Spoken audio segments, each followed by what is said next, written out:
Attention, on a dépassé l'horaire. Je n'ai pas tout touché le micro. Bonjour à toutes et à tous. Nous allons pouvoir démarrer cette Assemblée générale. Je voulais tout d'abord vous remercier de votre présence. Et puis également un merci particulier au Crédit Agricole. J'ai demandé à Stéphanie de me rejoindre pour nous dire un petit mot. Au Crédit Agricole qui nous accueille dans cette magnifique enceinte flambant neuve. Bien, bonjour à toutes et à tous, enfin, pour ceux que je n'ai pas encore vus.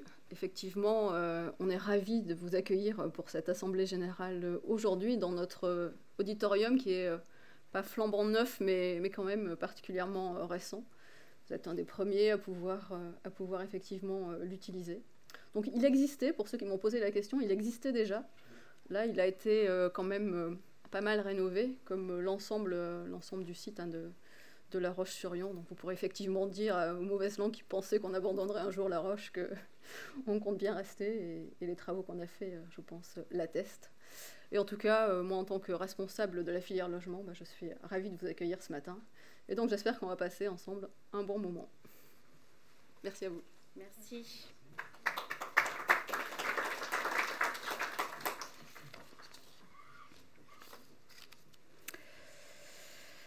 Alors, l'Assemblée générale va se dérouler comme suit. Je vais d'abord vous présenter le rapport moral. Nous allons poursuivre par le rapport d'activité. Le rapport financier, les AG sont toujours très protocolaires. Je tiens à remercier d'ailleurs notre comptable et notre commissaire aux comptes qui sont présents avec nous ce matin. La présentation donc des rapports du commissaire aux comptes, le renouvellement du conseil d'administration et bien évidemment... comme toutes les assemblées générales, le vote des résolutions. Après cette assemblée générale, vous sera présentée donc l'étude sur les résidences secondaires donc par l'équipe de l'ADIL, de jeunes femmes de l'ADIL. Et puis nous pourrons terminer par un cocktail de l'amitié. Voilà. Alors, je vais revenir sur 2021, qui est une année particulière, 2021, tout simplement parce que l'ADIL a aussi changé de locaux. Nous étions précédemment boulevard Briand. Nous avons rejoint les locaux de Vendée Expansion en cours d'année. Et puis, quelques évolutions également de par l'activité, mais qui auront plus d'incidence en 2022. Donc l'année 2021 restera pour notre association une année de transition, et ce pour plusieurs raisons. En premier lieu, elle aura été marquée par la vente de nos locaux et le déménagement du siège social dans les locaux de Vendée Expansion. Cette nouvelle implantation aura permis d'interroger notre organisation de travail pour renforcer la qualité de service. Dans ce cadre, 2 standards téléphoniques ont été mis en place, l'un dédié à la mission de conseil juridique et l'autre dédié à la mission de conseil à la rénovation énergétique. Cette organisation a été également dictée par l'impulsion de nouvelles mesures par la loi Climat et Résilience, qui porte notamment le déploiement d'un réseau de guichets d'information et d'accompagnement des ménages France Rénov', dont a bénéficié l'ADIL de la Vendée. L'année 2021 aura été également l'année du renouvellement du bureau de l'association, et je tenais à remercier Pierre Berthomé, mon prédécesseur, à la présidence, et ce dernier aura œuvré pendant 16 années au sein de notre association. Je souhaite également rendre hommage à Éric Adrian, notre trésorier qui a disparu trop rapidement, et je tiens à saluer son engagement et son implication au sein de notre structure. Informer et accompagner les ménages tout au long de leur parcours logement demeure l'ADN de notre équipe pluridisciplinaire qui est composée de juristes, d'ingénieurs conseils et de chargés d'études. Et d'ailleurs, je tiens à saluer l'équipe de l'ADIL. Habituellement, on met les cancres au dernier rang, mais là, je vous assure qu'on a les meilleurs. Ce sont 12 276 consultations qui ont été réalisées soit par téléphone, soit par des rendez-vous au siège de l'association ou dans les 22 permanences décentralisées. Cette proximité traduit notre volonté de répondre au plus près des besoins des ménages. Il s'agit d'éclairer leur prise de décision concernant leur logement par une information complète, neutre et gratuite, mais également de les accompagner en cas de difficulté. Parmi celles-ci, 7 344 contre 6 905 en 2020 auront été apportées par les conseillers juristes. Elles portent pour 62% d'entre elles sur le droit de la location, ce qui montre l'importance du besoin d'information des locataires et des bailleurs sur leur rapport locatif. L'accession à la propriété demeure le second thème de consultation du pôle juridique, avec 1106 consultations, en nette reprise par rapport à 2020, 1166, année de crise sanitaire qui avait vu baisser le nombre d'accompagnements de primo-accédants. Les conseillers juristes animent également pour le compte du département et des collectivités locales 2 dispositifs d'aide à l'accession à la propriété, donc l'écopass et le passeport à l'accession. Depuis 2013, ce sont 2167 ménages qui ont bénéficié de ces dispositifs, dont 1718 dans le neuf et 449 pour l'acquisition-amélioration. Pour l'année 2021, 242 ménages en auront bénéficié, dont 158 dans le neuf et 84 dans l'ancien. L'équipe s'est également fortement mobilisée dans le déploiement du service d'accompagnement pour la rénovation énergétique, le SAR. Le rôle du programme SAR est de soutenir et de massifier les projets de rénovation énergétique des bâtiments. Sujet prégnant qui fait l'actualité du quotidien en cette rentrée. Dans ce cadre, nous nous sommes alliés à 2 partenaires, ATIS et Effineo, afin de répondre à des marchés de prestations pour l'animation de guichets habitat pour le compte de communautés de communes ou d'agglomérations. ATIS est une association créée en 1954 qui intervient sur l'animation d'OPA et de PLH sur le département, et Effineo est un bureau d'études spécialisé dans la performance énergétique du bâtiment. Afin de répondre plus facilement aux exigences du Code des marchés publics, nous avons entrepris la labellisation du pôle énergie. Désormais, la DIL est certifiée l'OPQIBI, RGE Audit énergétique, les acronymes c'est magnifique, qui permet de voir nos compétences et notre professionnalisme reconnus par un organisme tiers indépendant. Cette activité a généré un chiffre d'affaires qui nécessitera d'ouvrir en 2022 un secteur lucratif distinct de la mission de service public d'information pour laquelle nous disposons déjà d'un agrément ministériel. Donc c'était le 2e volet d'évolution dont je vous parlais tout à l'heure.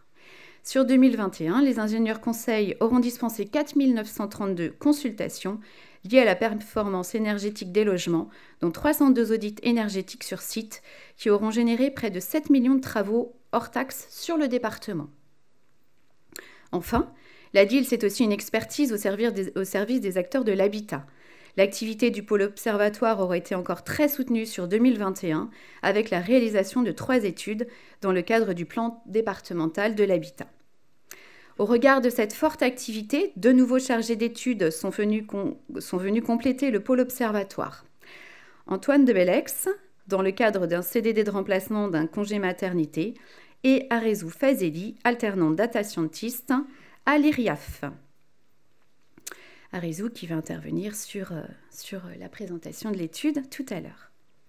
En 2021, l'agglomération de Terre de Montaigu nous a confié le suivi animation de son observatoire Habitat, portant à 8 le nombre de PCI sur lesquels nous intervenons 2 fois par an et mettons à disposition un atlas cartographique.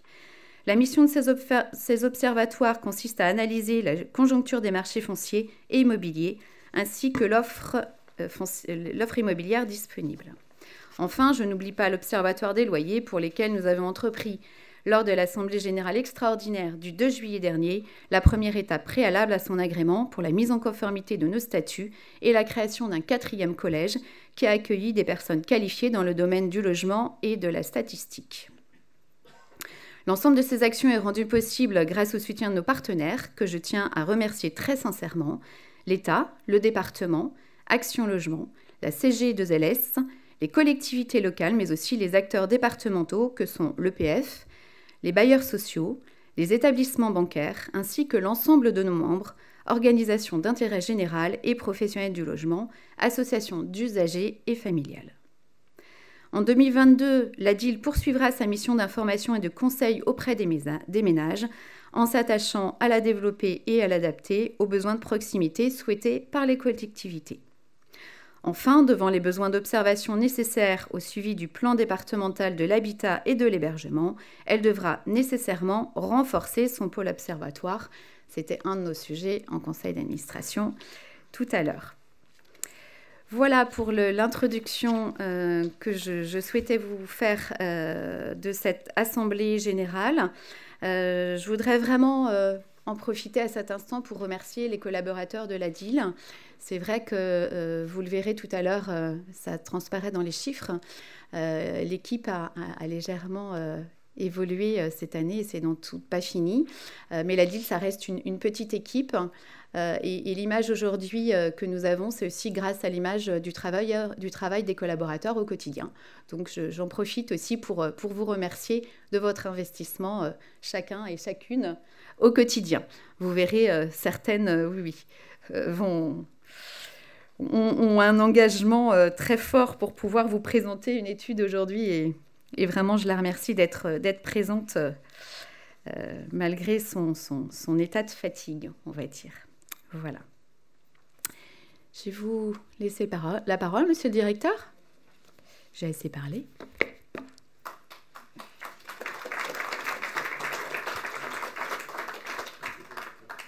Merci Madame la Présidente. Donc, il me revient effectivement l'obligation ou la présentation du pôle d'activité, donc de la structure sur l'année 2021. Comme l'a indiqué la Présidente, effectivement, on a 3 pôles d'activité au sein de la DIL. C'est une des particularités de la DIL de Vendée. On est 85 à DIL au niveau national et sur ces 85, alors c'est un chiffre qui nous s'intéresse toujours, tant qu'on n'est pas passé à 86 pour le département. Ça viendra, hein, c'est en cours a priori pour la Sarthe, qui serait le dernier département non couvert dans l'Ouest. Ce serait intéressant pour nous malgré tout. Le pôle juridique, il est composé aujourd'hui de 4 juristes, 3 équivalents temps plein en réalité, et puis une nouvelle collaboratrice qui est Gwen Chanona. Alors tiens, mon truc ne fonctionne pas si. Ah, ça ne reflète peut-être pas. Alors, j'ai rien dit, je ne vais pas l'utiliser. Qui est Gwen Chanona, qui nous a rejoint en fait et qui était en fait à la base juriste au sein de la DIL du 49. Donc, comme l'a indiqué la présidente, on est sur des bases de consultation en légère augmentation sur le pôle juridique, puisqu'on passe de 6 905 à 7 334. Mais vous voyez que globalement, sur les 10 dernières années, on est à peu près sur des stades qui varient entre 6 500 et 7 000 consultations. De toute façon, par rapport à une répartition au nombre d'équivalents temps plein, on est très largement en fait au niveau des critères qu'on retrouve au sein des asiles, puisqu'on est souvent sur des bases de 2000 à 2500 consultations par équivalent temps plein. Près de 60% des consultations, en fait, portent, donc des consultations du pôle juridique, portent sur les rapports locatifs. Ça reste de tout temps, composé, on va dire, pour les 2 tiers de locataires demandeurs et pour 1 tiers de propriétaires bailleurs. Une des particularités également de la DIL de Vendée, c'est qu'on a toujours un taux relativement important qui relève de la partie de l'accession à la propriété, puisqu'on est une terre d'accession, de primo-accession sur le département, quoique en diminution si on regarde les chiffres du prêt à taux zéro, puisqu'on a de plus en plus de difficultés pour les primo-accédants à se maintenir sur le marché du neuf, et aussi désormais sur le marché de l'ancien, puisque le marché de l'ancien a pris en termes de valeur. Donc, je ne vais pas rentrer dans le détail, mais vous voyez qu'on est en capacité, puisqu'on est sur chaque consultation qui est appelée au sein de la DIL et dans toutes les ADIL de France, sont entrés dans le cadre d'une base de données qui s'appelle l'IStatWeb et qui permet en fait de faire des remontées directement auprès du ministère et auprès de l'ANIL pour du reporting sur des sujets avec des enquêtes éventuellement ponctuelles, qui permet de ramener effectivement en gros 1 million de consultations à l'échelon national et qui permet des audits ou des études également en termes de qualification des publics. Pour le thème de l'accession, effectivement, c'est sur 2021, un peu plus de 1400 personnes qui ont été accompagnées dans le cadre de leur projet d'accession, 402 en termes de financement, c'est-à-dire qui ont fait l'objet d'un plan de financement, une simulation financière. Donc c'est une activité qui est importante et qui est renforcée actuellement en montée progressive avec l'activité liée au BRS, donc au bail réel solidaire, dans le cadre d'une mission qui nous est confiée Vendée Foncier Solidaire, et à travers ça le PF et le département, qui est l'accompagnement en fait des preneurs à bail dans le cadre de l'accompagnement de ces ménages pour leur expliquer toute la démarche et présenter ces candidats acquéreurs. J'étais hier encore en commission d'attribution avec le département Action Logement et puis les collectivités sur lesquelles se base ce projet, qui sont quand même des projets très, très novateurs et pour lesquels il y a eu un très fort encouragement et engagement que je pourrais citer d'Hubert Vattier, qui n'est pas là avec nous ce matin, mais qui a fait véritablement un travail très important auprès de l'ensemble des opérateurs publics et privés pour développer cet outil.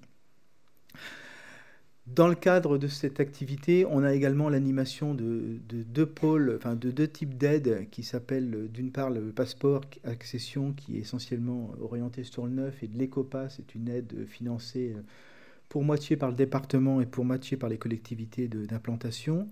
Ce sont des aides qui sont destinées aux primo-accédants sous conditions de ressources et elles sont liées en fait à une volonté très ancienne sur le département de maintenir un niveau d'accession à la propriété chez les jeunes ménages à faible revenu. Ça semble peut-être anecdotique, sauf que ce dispositif, il a fait des petits à l'échelon du Grand Ouest, que ce soit en Bretagne et sur la partie bordelaise, Loire-Atlantique, Charente-Maritime, puisqu'il a été copié maintes et maintes fois. Et ce qui est intéressant dans ce dispositif, quoi qu'on en dise, même si on pourrait dire que l'aide qui est obtenue au niveau des ménages, qui varie entre 3 et 10 000 euros selon les territoires, n'est pas forcément un montant qui pourrait être l'effet de levier permettant de passer au niveau d'accession. Ce qui est intéressant dans ce dispositif-là, c'est qu'on arrive justement à favoriser l'accession à la propriété, y compris sur les zones tendues, puisque vous voyez qu'une grande partie, une grande majorité des opérations se passent sur le littoral. Donc une des vertus, au-delà des sommes qui sont apportées à ces primo-accédants, c'est en fait de favoriser le maintien de ces jeunes primos sur des difficultés de marché et de marché tendu en littoral et en rétro-littoral. Vous voyez que sur la partie des sables agglomérations, par exemple, ça fonctionne très bien en termes de volumétrie et on arrive avec ce dispositif à donner un coup de pouce pour ces zones accédants. Donc sur 2021, ce sont 242 ménages, et puis depuis 2013, c'est un peu plus de 2000 ménages qui a bénéficié de ces aides et qu'on accompagne dans le plan de financement, le suivi, le montage de l'aide auprès du département et des collectivités locales. Le rose au milieu qui correspond à l'agglomération de La Roche-sur-Yon, c'est simplement que l'agglomération de La Roche-sur-Yon dispose d'un dispositif qui est un copier-coller, mais qui ont souhaité effectivement animer ou du moins instruire eux-mêmes.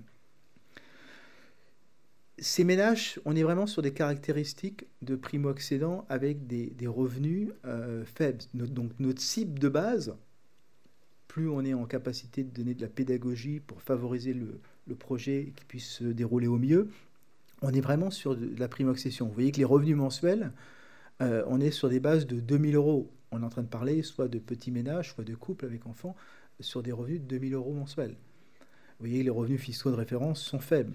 On a un montant d'apport qui reste encore assez conséquent malgré tout, et ils sont issus essentiellement du parc privé. Ce sont des petits ménages, et voilà, en termes de catégories socio-professionnelles, essentiellement des employés et des ouvriers. Pour le neuf, on est sur des bases de 175 000 euros de projet, terrain plus construction. Et on répond très concrètement à la diminution, donc on ne peut pas nous taxer là, de problématiques liées aux futurs ZAN, puisque vous voyez que 74% des terrains font moins de 500 mètres dans les surfaces attribuées, et une moyenne de 476. Pour ce qui relève de l'ancien, on a en fait désormais des projets dans l'ancien qui ont dépassé les niveaux du neuf. Et ça, c'est le marché de l'immobilier qui l'a amené, c'est-à-dire qu'auparavant, les ménages à plus faible revenu alors d'abord se sont orientés sur le neuf puisqu'ils pouvaient faire de l'autoconstruction. Le jour où les RT sont arrivés, ils n'avaient plus de possibilité de le faire, donc ils sont passés par les constructeurs, les prix ont forcément augmenté, et ils s'étaient réfugiés dans l'ancien.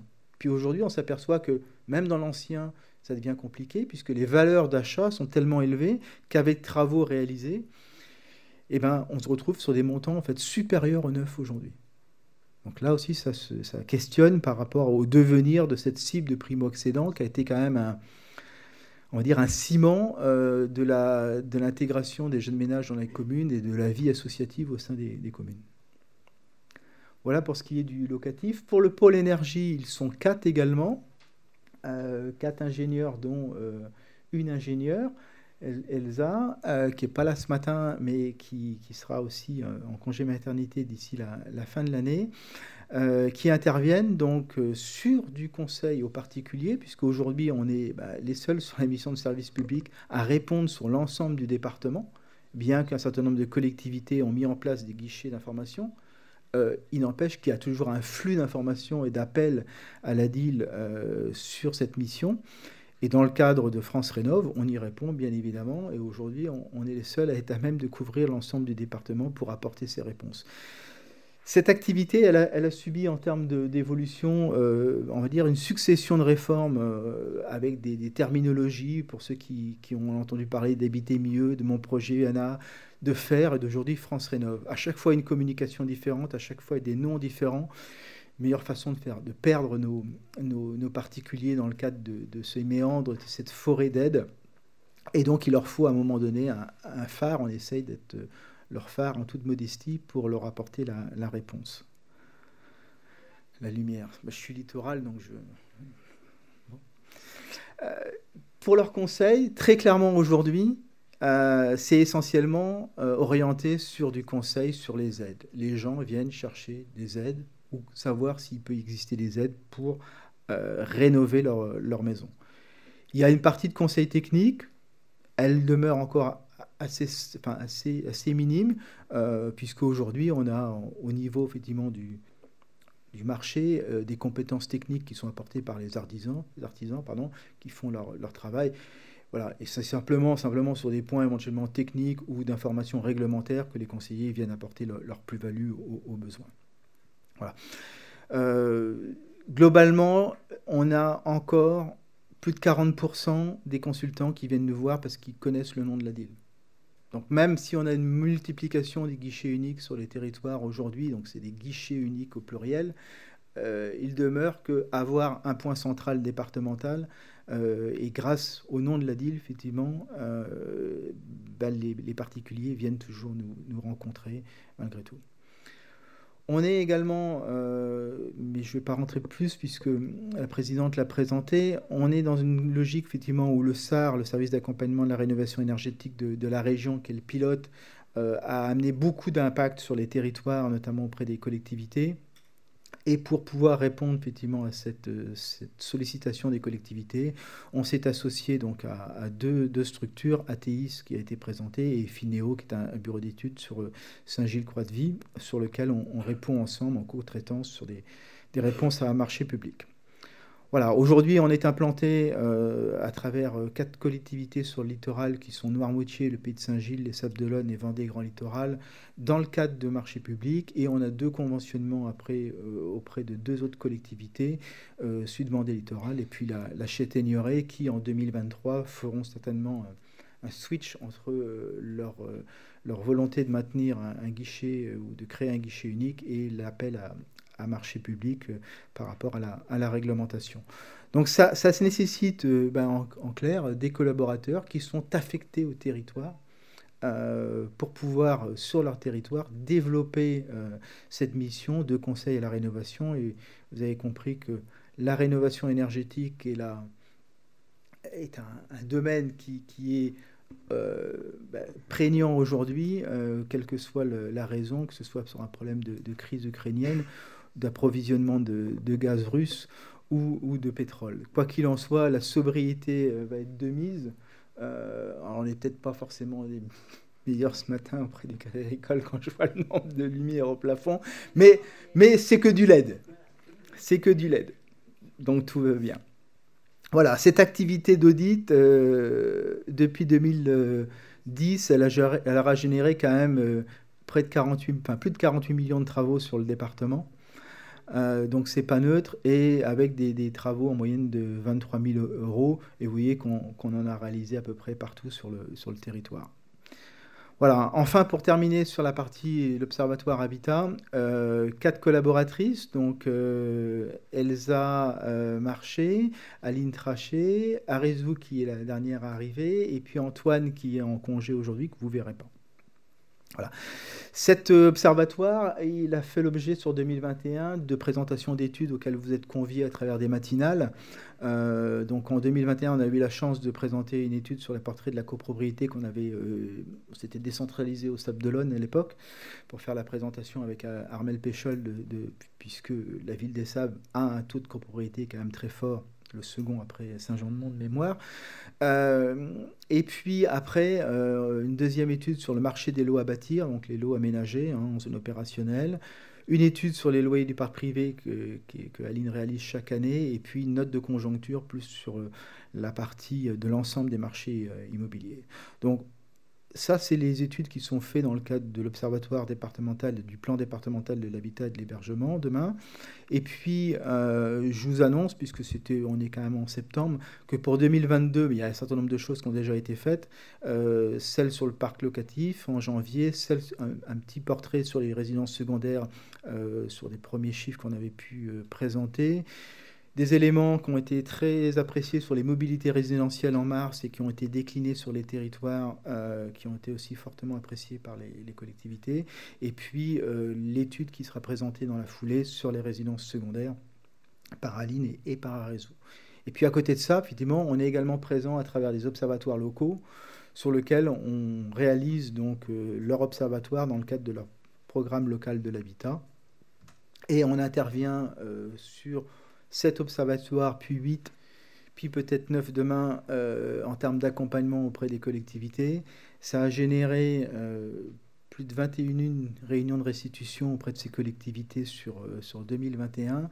Et on est sur le même rythme sur 2022 avec une exigence de proximité qui est toute naturelle, mais qui, au regard de l'équipe, commence à être un peu compliqué en termes de capacité d'observation. Voilà, quelques petites présentations, donc vente de terrain à bâtir, de la géolocalisation, de la mobilité professionnelle, la partie démographique bien évidemment, le prix des ventes avec des cartes de chaleur que vous pouvez voir là en bas à gauche qui permettent de déterminer des prix de vente de maisons. Puis je vous ai mis simplement pour avoir à connaissance l'ensemble des timings. Alors effectivement, les collectivités, c'est souvent le cas, elles nous demandent de venir au printemps et à l'automne, donc on se retrouve avec un nombre de réunions qui sont un peu en surcroît et un peu de tension au niveau des équipes.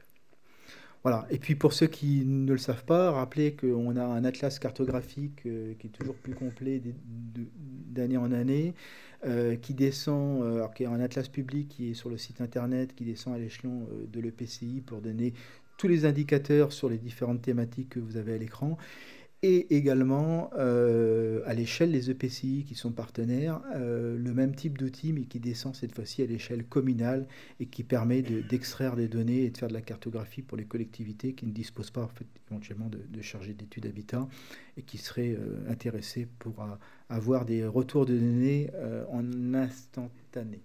Voilà, l'Observatoire local des loyers, j'en parlais, on est dans le cadre d'une démarche nationale, on est sur 32 observatoires qui ont été mis en place à l'échelon national, 53 agglomérations observées, ça couvre plus de 50% du parc locatif. Pour ce qui est de la Vendée, on est aujourd'hui, vous voyez, on a 4 territoires couverts, les Sables d'Olonne, Saint-Gilles-Croix-de-Vie, La Roche-sur-Yon et Challans. Et on a une réflexion sur un autre territoire, mais je ne dirai pas plus aujourd'hui, ce n'est pas suffisamment avancé pour couvrir. On est les seuls avec l'ADIL de Vannes à couvrir, alors pour nous, 4 territoires et Vannes 3. Les autres ont tendance à couvrir 1 ou 2 territoires, mais avec des agglos plus importants, bien sûr. Voilà, j'en ai terminé pour cette présentation rapide. Je fais vite parce que je voudrais donner un maximum de temps à la collaboratrice pour l'étude. Et on va passer en compagnie de notre cabinet Adesia au compte, si vous voulez bien. On va le faire à 2 voix. On va faire vite alors, s'il faut laisser la place aux études. Donc du coup, l'année 2021, au niveau de l'ADIL, elle a été marquée par une augmentation au niveau des prestations qui ont été fournies aux collectivités. Donc là, 71 000 contre 50 000 euros en 2020. Donc ça, c'est un élément qu'on suit de près, puisque du coup, au-delà d'un certain seuil qui est de 72 000 euros pour 2021, on avait des contraintes fiscales qui entraient en jeu. Donc du coup, on va d'ailleurs dépasser ces seuils-là pour l'année prochaine, et puis donc on va rentrer dans un système qui va être un petit peu différent avec de la fiscalité qui va s'appliquer sur une partie de l'activité. en dehors de ces recettes qui ne sont pas les recettes principales de l'association, vous avez les recettes des différents collèges qui apparaissent donc en dessous, qui sont sensiblement stables pour les collèges 1 et 2. Et pour le collège 3, on a une augmentation de la subvention cette année qui passe de 509 000 € à 559 000 €. Tout simplement parce qu'il y a une augmentation, la principale augmentation en tout cas, c'est la subvention du conseil départemental qui est venue augmenter pour venir contrebalancer le fait que les charges augmentent avec le changement de local, puisque désormais la DIL est locataire du lieu d'exploitation. Et donc du coup, on a des charges locatives qui sont à prendre en compte. Donc on a un total des produits d'exploitation qui est passé donc en globalité de 720 000 à 800 000 €. Au niveau des charges ensuite, donc on a la principale évolution concerne les charges externes, donc là qui sont passées de 94 000 à 170 000 €.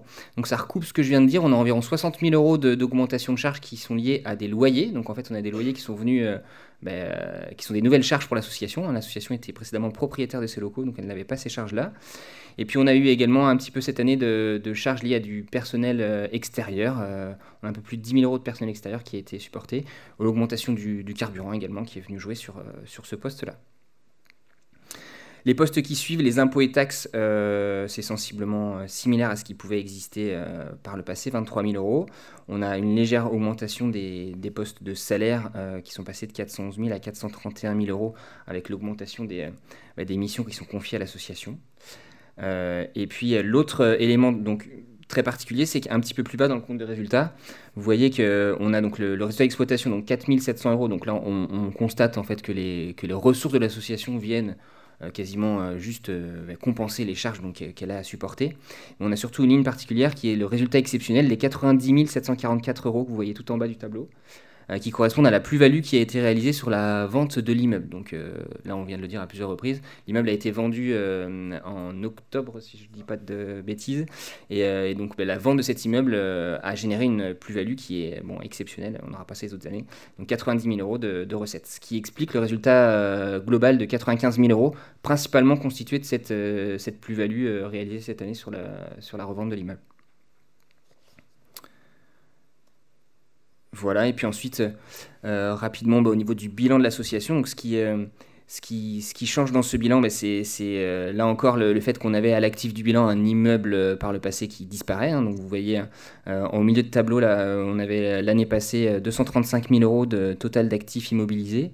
Cette année, on a plus de 42 000 parce qu'on a cet immeuble qui disparaît, donc qu'on avait précédemment dans les actifs. Et puis l'association ensuite est propriétaire de certaines créances à la date du bilan et de disponibilité sur ses comptes bancaires. Donc c'est le corollaire de la vente de l'immeuble, donc les disponibilités sur le compte bancaire qui sont passées de 368 000 € à 600 000 € en fin d'année, avec un total de l'actif de 723 000 €. Et en face de cet actif, vous avez donc le passif du bilan, où ce qu'il est important de retenir, c'est que dans ce passif du bilan, vous avez la première partie en haut qui correspond aux fonds propres de l'association. Donc les fonds propres de l'association qui correspondent, pour faire simple, à l'accumulation des résultats que l'association a pu engranger depuis qu'elle existe et qui lui ont permis de supporter de faire ce qu'elle est aujourd'hui, en tout cas de s'autofinancer. Et donc on a ces fonds propres qui augmentent du montant du résultat de l'année, donc du coup avec des fonds propres qui sont portés à 526 000 €, donc de coussin de sécurité, on pourrait se dire, sur l'association à la date du 31 décembre 2021. Voilà, puis ensuite on a quelques dettes qui apparaissent, mais des choses qui sont tout à fait ordinaires par rapport à ce qu'on a pu connaître par le passé au niveau de l'association. Voilà, si on peut faire vite pour l'étude suivante, je vous embête pas plus avec les chiffres. C'est super, merci Alexandre.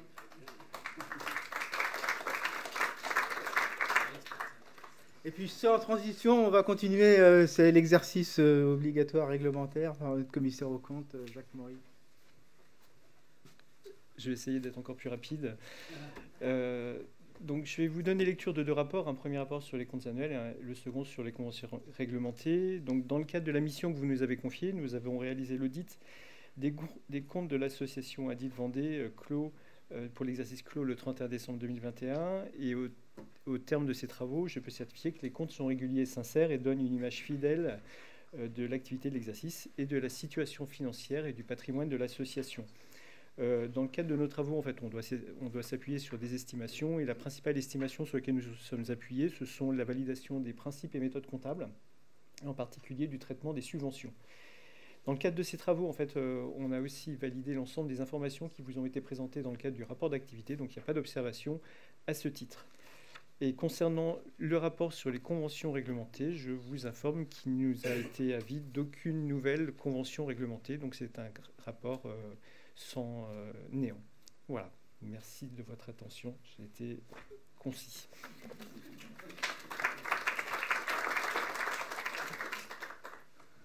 Il me revient encore de nouveau la présentation du budget prévisionnel rapidement pour 2022, sachant qu'on est en septembre. Alors ce ne sera pas le compte de résultats, je vous rassure, mais on a essayé d'affiner au mieux malgré tout. La première ligne, c'est celle dont on a parlé. On était sur des prestations de 71, le plafond était à 72 000. On a donc limité effectivement, je remercie notamment les collectivités d'avoir joué le jeu également pour des prestations réalisées en 2021 et qu'on aura facturées au 1er janvier 2022. Donc sur 2022, on aura un reliquat des recettes qui aura dû être perçu sur 2021 pour un montant qui est estimé à 200 000 euros. Donc vous voyez qu'il y a une progression qui est liée essentiellement aux prestations sur les plateformes de rénovation énergétique réalisées par les conseillers énergie. Pour le collège 1, on a une petite baisse qui est liée donc en fait essentiellement à la partie d'Action Logement. Alors je m'explique, c'est pas qu'Action Logement nous limite les subventions, c'est une dotation qui est donnée à l'échelon national répartie entre l'ensemble des ADIL et il y a des clés de répartition. Donc depuis des années, depuis l'origine, on était en progression au niveau d'Action Logement puisque dans les critères, il y a notamment des critères de performance et de niveau de consultance. Comme on était plutôt bon sur le département, on avait une progression des recettes. Simplement, Alexandre et Jacques l'ont précisé, on se retrouve cette année à avoir un renforcement de nos fonds propres. Et la conséquence du renforcement de nos fonds propres fait que dans les critères de répartition, vous avez un critère qui examine en fait les fonds propres des associations. Donc, la répartition et la clé de répartition d'Action Logement fait qu'on a une diminution de ce côté-là. Donc vous voyez que les conséquences de l'augmentation de fonds propres peuvent avoir aussi des conséquences négatives sur nos dotations de nos partenaires par rapport à leur clé de répartition. Donc voilà, donc ça j'attire votre attention dessus. Pour l'autre partenaire, c'est une baisse sur la CGLS qui est liée en réalité, puisque ce sont les mêmes critères qui s'appliquent également. Collège 2, c'est identique. Collège 3, on a une progression de nouveau du conseil départemental, puisqu'on a intégré les locaux en avril. Donc là, on est à une équivalence en fait du montant des loyers sur toute l'année et une compensation à l'euro près en termes de subvention. Voilà. Pour le ministère, on sera à l'étal, mais j'ai arrondi les chiffres pour une présentation. Les EPCI, c'est une nouvelle communauté de communes, Saint-Fulgent, qui nous a rejoint, et un renforcement, enfin du moins une reprise également des Sables d'Olonne sur notre observatoire Habitat qui vient un peu renforcer cette dotation. Et puis sur les autres partenaires, on a voilà, une petite baisse de ce côté-là, mais pour lequel on a, pour le budget prévisionnel, mis plutôt une prévision qui sera peut-être pas réelle en réalité en termes de diminution, mais j'ai préféré être un peu plus prudent. Voilà.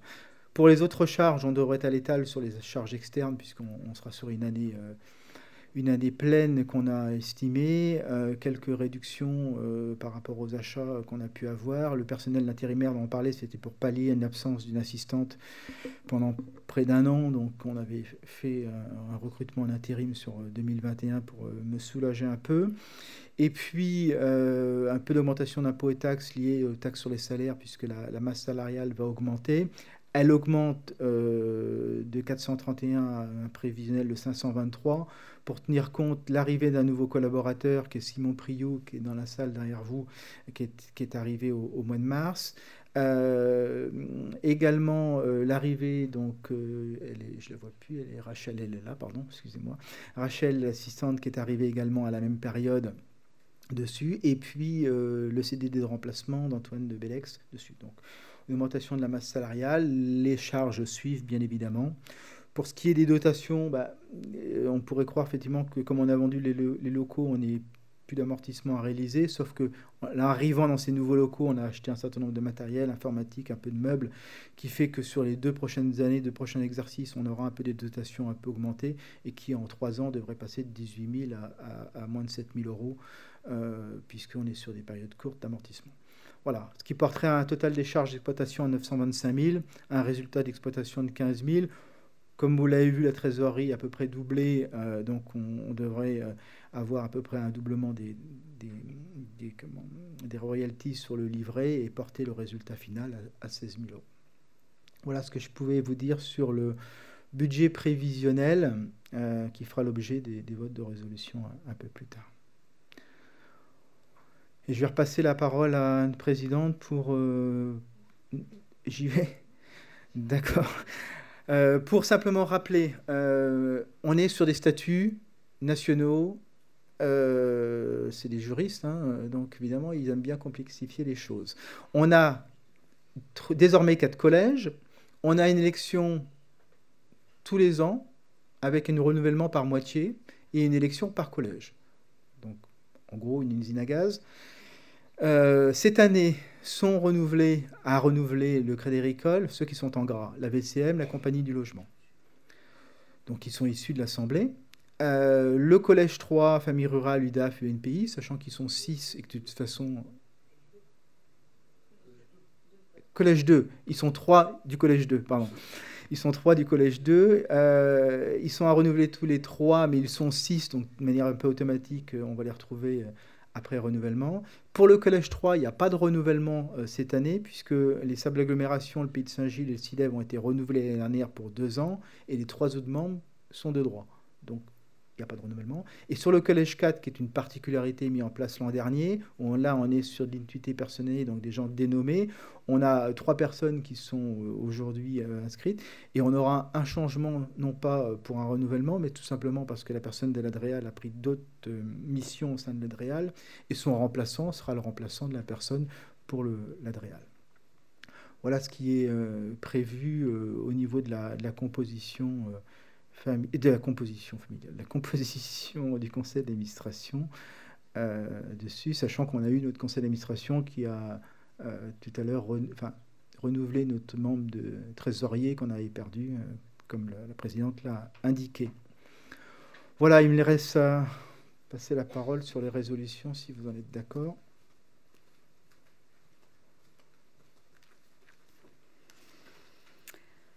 Alors pour la dernière partie de cette Assemblée générale, donc, nous passons au vote des résolutions qui sont au nombre de 5. La première concerne donc l'Assemblée générale, après avoir pris connaissance du rapport de gestion du conseil d'administration et des rapports du commissaire aux comptes, approuve les comptes annuels arrêtés à la date du 31 décembre 2021, tels qu'ils ont été présentés en conséquence, donne au conseil d'administration qui tue sentier et sans réserve de l'exécution de son mandat pour le dit exercice. Deuxième résolution, l'Assemblée générale décide d'affecter le résultat en report à nouveau. Troisième résolution, l'Assemblée générale approuve le budget prévisionnel et le montant des cotisations 2022. Collège 1 et 3, membres actifs, cotisation minimum de 3 500 €. Membres associés, cotisation minimum de 150 €. Collège 2, cotisation minimum de 50 €. Collège 3, cotisation EPCI, 5 000 € par observatoire thématique. Cotisation de soutien des communes, 50 €. Vous voyez qu'à la DIL vendait la frugalité est de mise. Quatrième résolution, l'Assemblée générale élit les administrateurs. Donc vous avez à l'écran les 4 collèges qui vous ont été présentés avec effectivement la modification concernant la personne de l'Adréal qui, le précédent, a été muté. Et la 5e résolution, l'Assemblée générale confère tout pouvoir au porteur d'un original, d'une copie ou d'un extrait des présentes en vue de l'accomplissement de toute formalité. Donc nous allons passer au vote. Qui est contre? Qui s'abstient? Je vous remercie. Alors pour terminer, après le vote de ces résolutions, je vais redonner la main à Didier qui va vous présenter rapidement l'équipe. Et puis vous allez venir nous rejoindre. Ça serait bien, comme ça on aura vos visages en vrai, hein, plutôt que sur l'écran. L'équipe de la DIL, au premier rang et au dernier rang. Ils ne sont pas tous là, parce qu'il reste encore des soldes de congés.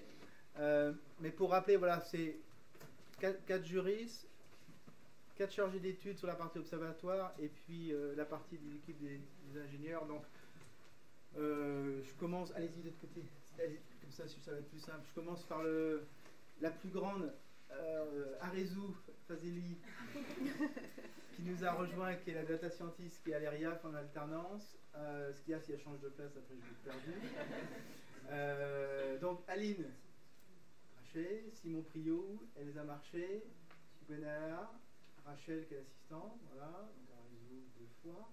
Hein, non mais c'est fait exprès en fait. Bréval, donc le premier conseiller énergie qui est arrivé en 2009 et qui est encore parmi nous. Voilà. Simon Flaet qui est juriste, et puis Florian Biron qui est aussi ingénieur, donc vous l'avez à l'écran. Donc merci à toute l'équipe, parce que tous les jours effectivement ils ont des relations avec les partenaires.